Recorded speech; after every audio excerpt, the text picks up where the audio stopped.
The neighborhood really always protected me over the years. This is the first time ever this store has been burglarized. A sad sight on the west side today. George's Music Room, the iconic storefront that served the neighborhood for decades, completely trashed by vandals and thieves. Though he shut the doors 3 years ago, owner George Daniels told me he'd been planning to reopen the store, which is why it was not empty. And when I look back at what I did in this community, you know, I guess I felt like, you know, maybe I'm a little special, so what happened to me, but I found out different. George Daniels and his son are sifting through the mess left by vandals who broke in through an empty apartment above his shuttered store, since they couldn't get past the metal security gates on the ground floor. They worked hard to get to the store that he worked hard to achieve in the late 60s. Like, that's 3-inch, 4-inch concrete. In its heyday, George's Music Room hosted the biggest names in the industry, many before they hit it big, as he told me 10 years ago. If you show these artists attention at the beginning of their careers, they never forget, because in most cases, people just walk past them. It was a bright spot in a bleak business landscape, recognized by all as doing more than just selling music. There were the huge back-to-school events every year.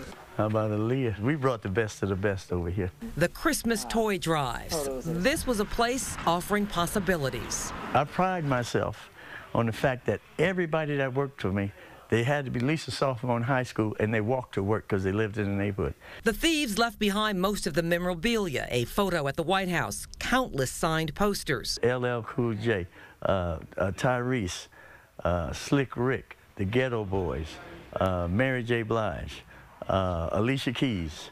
Passers-by today were hopeful when they saw our cameras and George Daniels. They remember when the velvet ropes kept the lines to meet the stars they could hardly believe would come to Lawndale. We pray that George reopen George's Music Room.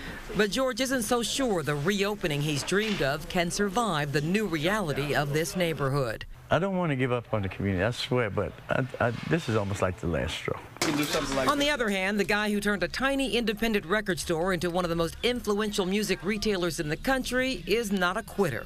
It hurts more than anything else. It was hard to keep him crying, but I'll get it back, I'll get it back.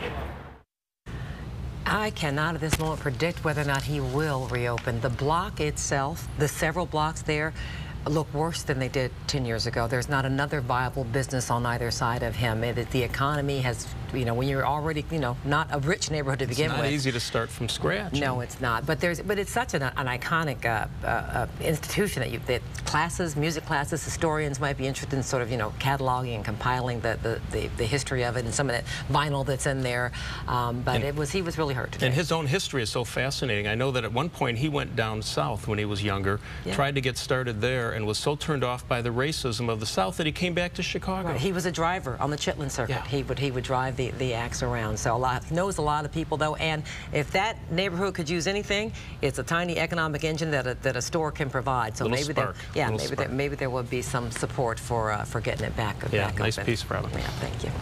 Still ahead, Paula Deen wins a legal victory in the cast that destroyed her. The crime and controversy. Should police be allowed to frisk people just because they look suspicious? The talker when we come back. Tomorrow night on Fox, it's breakup time on So You Think You Can Dance. The final duos split up and dance for your votes with all-star dancers from past seasons. That's at 7, followed by Fox 32 News at 9.